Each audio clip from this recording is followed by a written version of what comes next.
Assalamualaikum warahmatullahi wabarakatuh. Saya Muhammad Ghazali bin Abdullah dan rakan saya Ahmad Faris Ikram bin Muradi dan Wana Arifah binti Wan Muhammad Tazwid. Kami akan memilih pendekatan elektik dalam draft RPH yang kami telah rancang.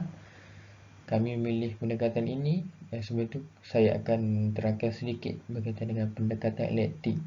Pendekatan elektik merupakan pendekatan gabungan atau campuran dua pendekatan, iaitu pendekatan induktif dan pendekatan diduktif.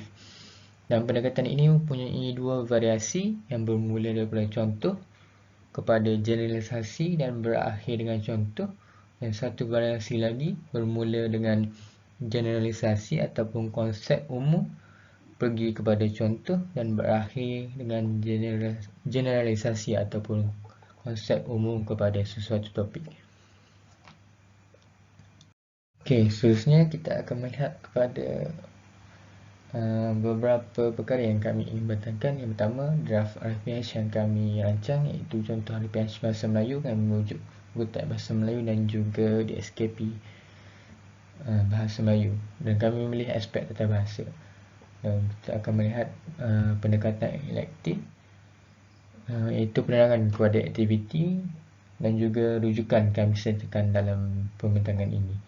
Okey, seterusnya kita beralih kepada pembentang seterusnya untuk meneruskan pembentangan.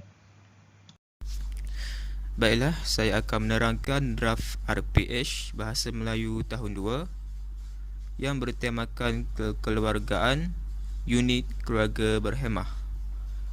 Aspek yang difokuskan dalam RPH ini adalah tata bahasa, dan RPH ini berpandukan standard kandungan 5.1, iaitu memahami fungsi dan menggunakan golongan kata mengikut konteks.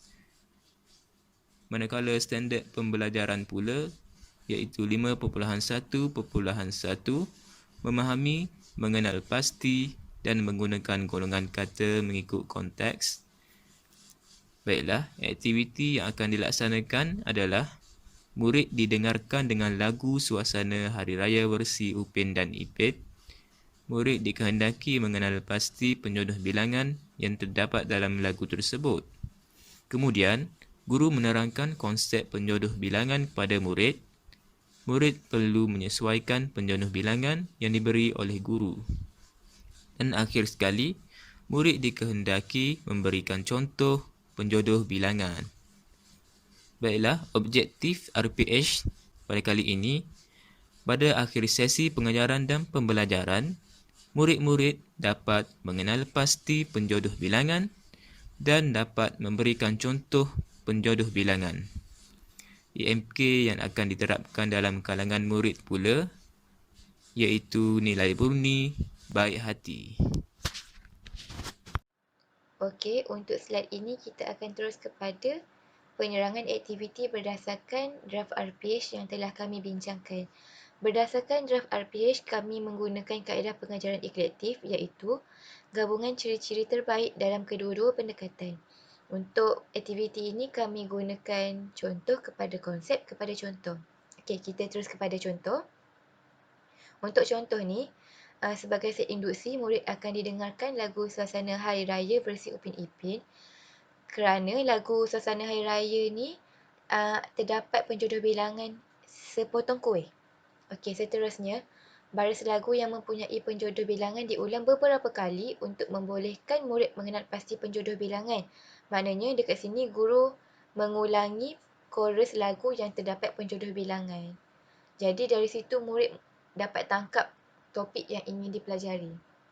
Okey, seterusnya, murid diminta untuk memberikan contoh-contoh lain yang ada di sekitar mereka. Ini untuk yang contoh.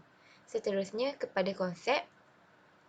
Setelah guru memberikan contoh daripada lagu Suasana Hari Raya, guru akan menerangkan konsep, maksud dan fungsi penjodoh bilangan kepada murid. Okey, penerangan konsep ni untuk membina pengetahuan dan pemahaman murid tentang penjodoh bilangan.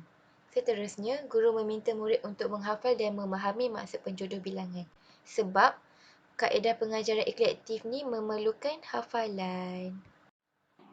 Okey, setelah guru membina pengetahuan murid tentang penjodoh bilangan melalui konsep, definisi dan fungsi, guru akan pindah kepada langkah seterusnya iaitu contoh.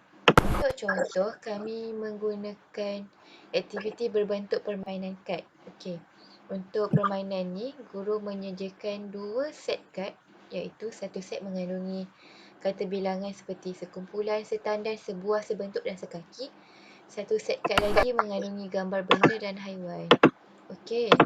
Untuk permainan ni, murid perlu menyesuaikan penjodoh bilangan yang betul dengan gambar dengan menampal kad-kad pada papan putih.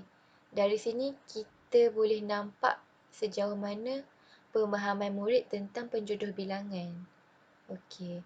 Akhir sekali, selepas aktiviti ini, murid diarahkan untuk memberikan contoh-contoh penjodoh bilangan yang lain untuk mengetahui murid. Okey, contohnya bila murid dah nampak penjodoh bilangan dan fungsinya, murid boleh bagi contoh yang lain. Seperti sebuah meja, sebuah kerusi. Sebab dari konsep tu, guru dah terangkan setiap satu fungsi untuk kata bilangan dan pasangan untuk kata bilangan tu. Okey, itu saja. Akhir sekali, kita melihat kepada rujukan yang kami gunakan iaitu DSKP Bahasa Melayu Sekolah Rendah tahun 2 sendiri dan juga buku teks Bahasa Melayu Sekolah Rendah tahun 2 jilid 1. Hal ini untuk kami tidak lari daripada sumber ataupun kurikulum yang digariskan oleh Kementerian Pelajaran Malaysia sendiri. Setakat ini saja pembincangan daripada kami. Sekian, terima kasih.